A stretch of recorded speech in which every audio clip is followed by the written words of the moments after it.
जय जिनेन्द्र।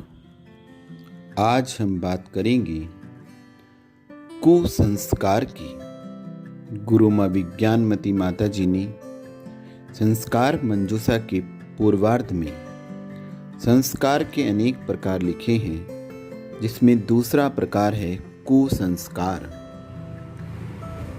इसकी परिभाषाएं हैं। नंबर 1, जिन कार्यों से जीवन पतित हो जाता है उन कार्यों को करने की भावना कुसंस्कार कहलाती है। नंबर 2, खोटे संस्कार जिनको लोक में पाप, व्यसन, बुरी आदत या लत आदि के नाम से जाना जाता है, वे सब कुसंस्कार कहलाते हैं। नंबर 3, जुआ खेलना, शराब पीना, मांस खाना, परस्त्री सेवन करना, वैश्यागमन, शिकार खेलना, अपनी आजीविका का साधन ही चोरी को बनाना, पाउच, गुटखा खाना इत्यादि शारीरिक मानसिक स्वास्थ्य बिगाड़ने वाली, अनावश्यक अपव्यय अर्थात आर्थिक व्यय कराने वाली तथा आत्मिक पतन करने वाली खोटी आदतें ही कुसंस्कार कहलाती हैं। कुसंस्कारों से जीव नरक त्रियंच गति को प्राप्त होता है। कुसंस्कारों के कारण धन का नाश, शारीरिक अस्वस्थता, पापों का बंध एवं लोक निंदा होती है। फिर भी सही दिशा में पुरुषार्थ करने पर इन कुसंस्कारों को तोड़कर भविष्य सुधारा जा सकता है।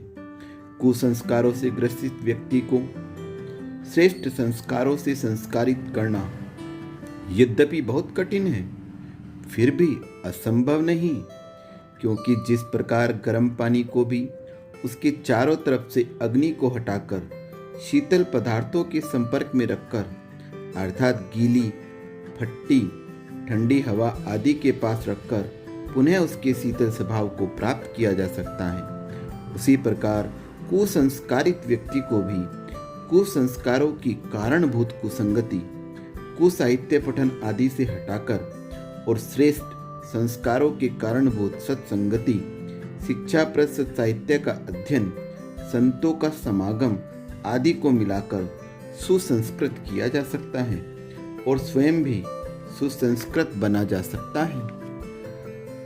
अंगुलीमाल को देखिए। वाल्मीकि नाम का एक छोटा बच्चा कुसंगति के कारण यौवन अवस्था में प्रवेश करते करते ही एक बड़ा डाकू बन गया।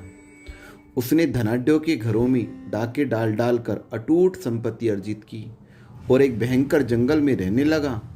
वह उस जंगल में जो भी राहगीर आता उसे लूट लेता था तथा उसकी एक उंगली काटकर माला में पिरोकर पहनता था। इसका नाम अंगुलीमाल पड़ गया। एक दिन एक संत उसको शिक्षा देने का उद्देश्य लेकर उस जंगल में पहुंचे। अंगुलीमाल ने संत से धन मांगा। संत ने कहा, मैं तुम्हें धन दूंगा, लेकिन पहले तुम अपने घर वालों से ये पूछ कर आओ कि इस चोरी, हिंसा आदि पापों का फल भोगने में तुम मुझे कितना सहयोग दोगे। माता पिता, भाई बहन, बच्चे आदि ने एक स्वर में मना कर दिया। सब ने कहा कि हम इसके फल भोगने में कुछ भी सहयोग नहीं दिए हैं, क्योंकि ये पाप तुमने किए हैं। हमने आपसे कब कहा कि आप चोरी करके या कोई पाप करके धन लाओ? आपको तो हमारा भरण पोषण करना था, आप अच्छे काम करके धन ला सकते थे। अंगुलीमाल को पूरी बात समझ में आ गई।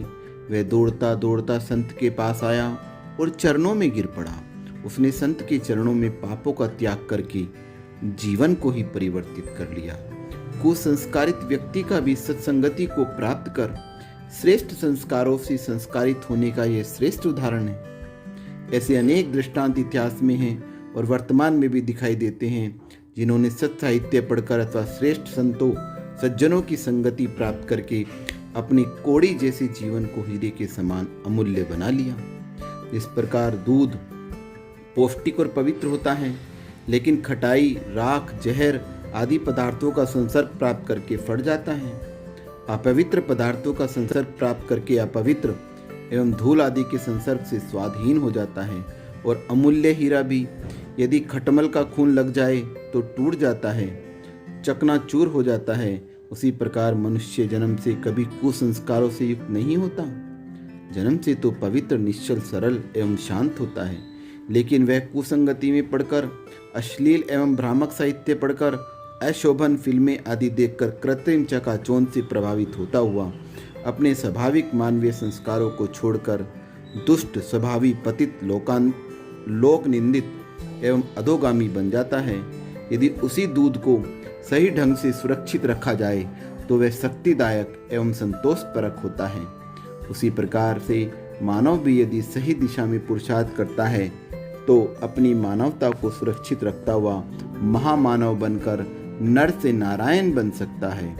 एक चेन स्मोकर, लगातार सिगरेट पीने वाला भी, दिन रात पान, गुटखा, शराब आदि का सेवन करने वाला भी यदि अपने मन में यह निश्चय कर ले कि मुझे सिगरेट अथवा शराब आदि छोड़ना है तो वह एक बार में, एक दिन में, या कहो एक क्षण में भी छोड़ सकता है।